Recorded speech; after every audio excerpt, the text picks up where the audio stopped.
माई Hero Academia Vigilantes episode number 7। Episode के शुरुआत में हम कोइची को देखते हैं। वो स्कूल में बस सो रहा था। रात भर हीरो ने काम करके वो थक कर दिन भर स्कूल में सो रहा था, इसीलिए वो ठीक से पढ़ाई नहीं कर पाता। एक लड़की आकर उससे कहती है, क्या मैं यहाँ बैठ सकती हूँ? मैं देख रही हूँ कि तुम एक ही पेज को कई देर तक पढ़ रहे हो। वैसे ये कौन सी बुक है? ओह, हीरो सोशियोलॉजी टेक्स्ट बुक। इसे तो प्रोफेसर ने लिखा था और इसे समझने के लिए बहुत वक्त लगता है। मैं तो कहूँगी कि तुम किसी के नोट्स ही पढ़ लो, उससे तुम्हें ज्यादा मदद मिलेगी। कोइची कहता है, दरअसल मेरा एक भी दोस्त नहीं है। लड़की कहती है, ठीक है, मैं तुम्हारी मदद कर सकती हूँ। इस लड़की का नाम है माकोटो। लड़की कहती है, मैं तुम्हें जानती हूँ, तुम्हारा नाम है कोइची हिमावारी। तुम तो वही हो ना जिसने कुछ लड़कियों के साथ गलत काम किया था। दरअसल मैं भी उसी जगह पर रहती हूँ। चलो एक डील करते हैं, मैं तुम्हारे पढ़ाई में मदद करूंगी, इसके बदले तुम मेरे कुछ चीजों में मदद करना। अगले सीन में हम पॉप स्टेप को देखते हैं। वो कोइची के घर पर मजे से लेटी हुई थी और तब वो देखती है कोइची को और उसके साथ माकोटो भी थी। वो जल्दबाजी में अपना सामान लेकर छुप जाती है। कोइची दरवाजा खोलता है और कहता है, तुम बस थोड़ी देर यहीं रुको, मैं अभी आया। वो कहती है, आखिर तुम छुपा क्या रहे हो? और फिर कोइची अंदर जाता है और अपना कुछ सामान उठाता है जिसमें उसकी हुडी भी शामिल थी। वो सोचता है, अगर उसे पता चल गया कि मैं ही द क्रॉलर हूँ तो मेरी इज्जत का तो भाजीपाला हो जाएगा। वो जल्दबाजी में सभी सामान पॉप स्टेप के ऊपर डाल देता है। आगे वो कहती है, तो चलो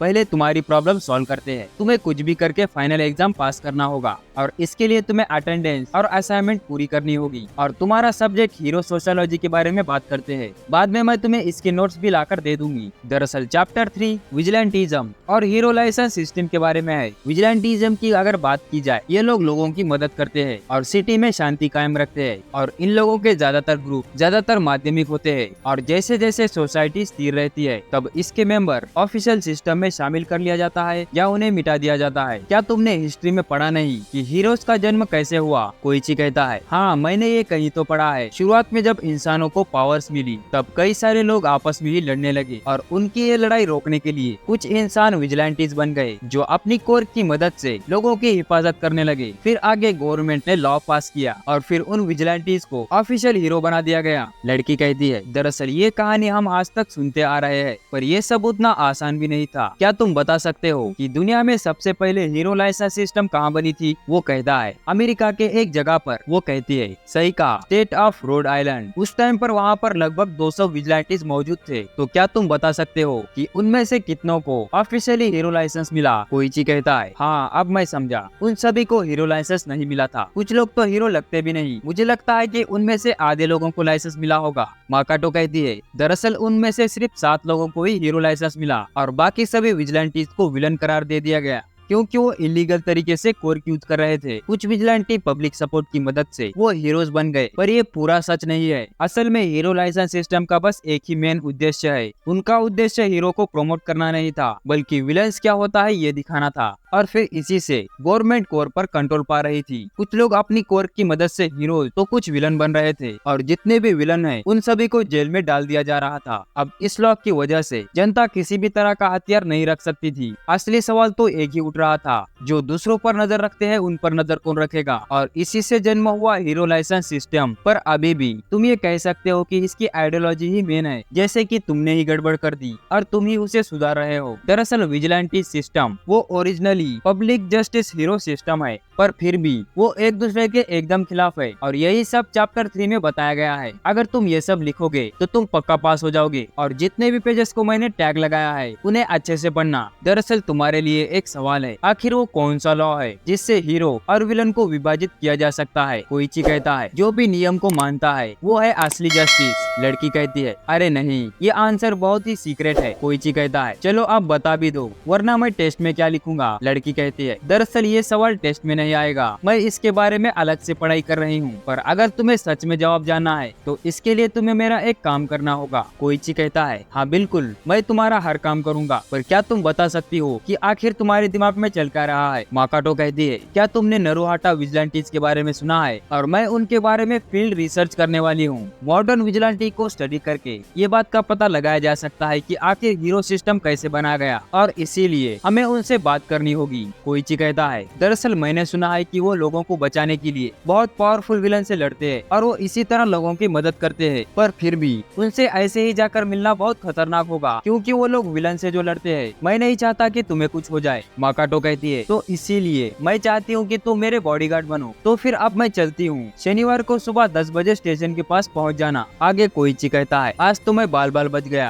और फिर वो शनिवार को मिलने के लिए बहुत ज्यादा एक्साइटेड हो जाता है। तब पॉप स्टेप कहती है, आखिर वो लड़की कौन थी? आगे हम माकाटो को देखते हैं। वो अपने घर पर कुछ काम कर रही थी। तभी नोमासा सुकाची वहाँ पर पहुँचता है। दरअसल वो इसका बड़ा भाई है और वो एक डिटेक्टिव है। माकोटो कहती है, तुम तो कोर्क रिलेटेड क्राइम में काम करते हो ना, तो क्या तुम मेरी मदद करोगे? वो कहता है, तुम जानती हो इन्वेस्टिगेशन की बात मैं तुम्हें बता नहीं सकता। माकोटो कहती है, ठीक है, पर मुझे फेमस हीरो का इंटरव्यू तो दिला ही सकते हो ना। ऑल माइट का इंटरव्यू चलेगा। वो कहता है, देखो माकाटो, हीरोज की बात तो छोड़ो, पर किसी विलन के पास भी मत जाना। वो बहुत हरामी लोग होते हैं। इस पर वो कहती है, पर ये पॉलिटिकली सही होगा कि क्राइम की निंदा की जाए पर क्रिमिनल की नहीं। हीरोज और विलन एक ही सिक्के के दो पहलू है और इन दोनों के बीच लीगल और इलीगल की एक लाइन है। इस पर वो कहता है, देखो मैं तुमसे बहस नहीं करना चाहता। वो कहते हैं कि जब तक वो लाइन क्रॉस ना कर दे तब तक सब कुछ ठीक है, और फिर वो लाइन को क्रॉस कर देते हैं, फिर चाहे वो विक्टिम हो या अपराधी। माकाटो कहती है, ये बात मैं याद रखूंगी कि मुझे बस किसी भी लफड़े में नहीं पड़ना है। वो कहता है, मेरे कहने का ये मतलब नहीं था, मैं तो बस ये कह रहा था खतरे के पास मत जाओ। दूसरी तरफ पॉप स्टेप कहती है, आखिर वो लड़की कौन थी? बात तो ऐसे कर रही थी कि जैसे उसका ही घर हो। क्या उसे इतनी भी तमीज नहीं है कि दूसरे के घर पे कैसे रहा जाता है? फिर अगली सुबह कोइची नकल डस्टर के साथ ट्रेन कर रहा था। वो कहता है, तो पहले जब मैं अपोनेंट को देखूंगा तेजी से उसकी तरफ बढ़ूंगा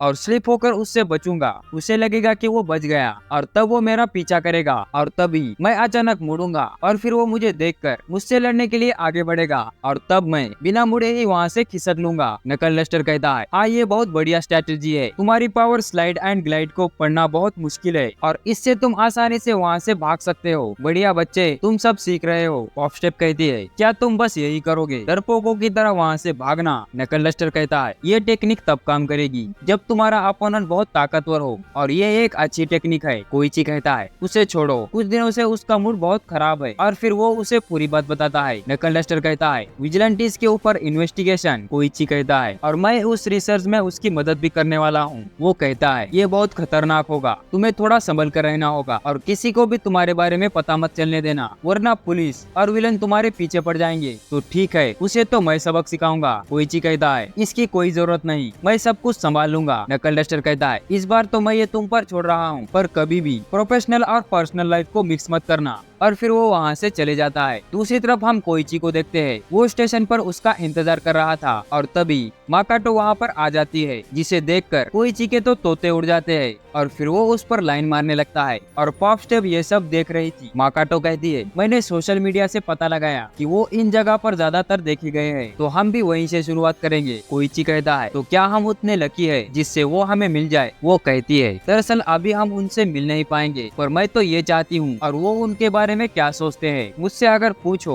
तो हीरोज पॉपुलैरिटी ही चाहते हैं, क्योंकि अब सभी लोगों के पास पावर्स है, इसीलिए एक समान नियम उन्हें किस हद तक रोक सकता है। और इसीलिए तुम्हें सही और गलत इंसान पर भरोसा रखना चाहिए। तुम तो जानते ही हो, modern hero ranking system hero के पॉपुलैरिटी के ऊपर है और ये चीज तो कानून के पहले से ही मौजूद है। मैं तो बस ये देखना चाहती हूँ कि नरोहाटा के लोग उनके बारे में क्या सोचते हैं। कोइची कहता है, मुझे भी ये जानकर खुशी होगी कि लोग उनके बारे में क्या सोचते होंगे। वो कहती है, तो फिर ठीक है, तो लोगों का इंटरव्यू लेते हैं और पता लगाते हैं कि वो क्या चाहते हैं। वो सबसे पहले नेमिमारू और इचिमाजू के पास जाते हैं उनका इंटरव्यू लेने के लिए। नेमिमारू कहता है, तुम जरूर द क्रूलर के बारे में जानना चाहते हो, हमें तो पॉप स्टेप ज्यादा पसंद है और वो रास्तों पर पेट्रोलिंग भी करने लगी है। मैं तो बस इतना ही चाहता हूँ कि वो थोड़ा संभल कर रहे ताकि उसे चोट ना लगे। हम तो उसके बहुत बड़े वाले फैन है, पर वो बुढ़ऊ वो बहुत जालिम इंसान है। फिर दूसरी है एक लड़की, वो कहती है, क्रूलर बहुत क्रीपी है, वो जरूर लड़कियों के स्कर्ट देखता होगा। आगे आंटी कहती है, तो क्या उसका नाम क्रूलर है? उसने मेरा पर्स लौटाया और वो बहुत अच्छा लड़का है। आगे ये हरामी बच्चे, उन्हें पॉप स्टेप अच्छी लगती है और सबसे ज्यादा तो उन्हें उसकी ब्यूटी पसंद है। आगे क्वीन हचिस्का कहती है, एक बुढ़ऊ वो बिना वजह लोगों को परेशान कर रहा है। लड़का कहता है, एक लड़का जो मेरे स्कूल का है, मैंने सुना है कि उस बुढ़ऊ ने उसे मार मार कर सुझा दिया था। अब इन सभी लोगों की बातें सुनकर माकोटो एक ग्राफ बनाती है पॉप स्टेप के बारे में। पॉप स्टेप को लोग उसकी बट और उसके क्यूट होने से उसे पसंद करते हैं और गुडो के बारे में उसे ज्यादा लोग जानते नहीं।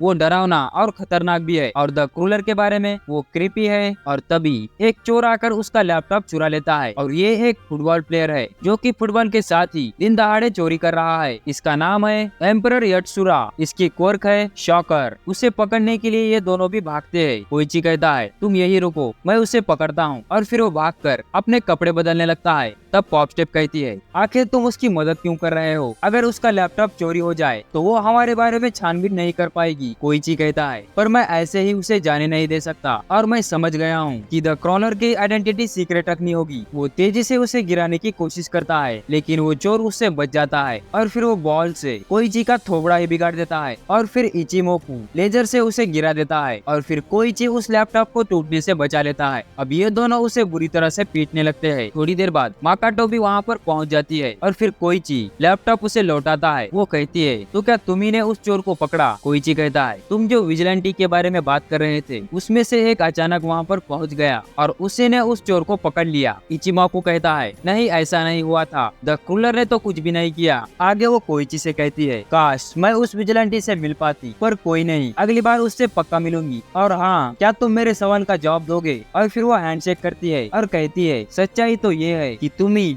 द क्रूलर हो, है ना? माकाटो सुकोउची। इसकी क्वर्क है पॉलीग्राफ। इसे एक्टिवेट करने के लिए फिजिकल कांटेक्ट जरूरी है। इससे वो पता लगा सकती है कि कौन सच बोल रहा है और कौन झूठ। कोइची कहता है नहीं मैं द क्रूलर नहीं हूँ और दरअसल वो सच बोल रहा था। अब माकोटो घर पहुँच जाती है। वो कहती है मुझे जो डाटा मिला है उसे मिलाकर मैं कुछ ना कुछ बना सकती हूँ। पहले तो मुझे लगा कि मुझे कोई अच्छी जानकारी मिली, शायद मेरी पावर्स ठीक से काम नहीं कर रही। पॉपस्टेप कोइची के बारे में पढ़ रही थी। लोग उसके बारे में कहते हैं वो ज्यादा सीरियस नहीं रहता और उसे और ज्यादा मेहनत करनी चाहिए। कोइची पॉपस्टेप के बारे में पढ़ता है कि वो ठीक से गाना नहीं गा सकती और बस अपनी बट्स दिखाते हुए फिरती है। आगे वो कहता है लोगों को मेरा नाम पता क्यों नहीं है? मेरा नाम द क्रूलर नहीं बल्कि द क्रॉलर है। और फिर इसी के साथ ये एपिसोड यहीं खत्म हो जाता है। उम्मीद है आपको ये एपिसोड पसंद आया होगा। पसंद आए तो इस वीडियो को लाइक कीजिए, नए हो तो हमारे इस चैनल को सब्सक्राइब कीजिए। मिलते हैं जल्दी एक ऐसे ही नई वीडियो में, तब तक आप हमारी दूसरी वीडियो देख सकते हो।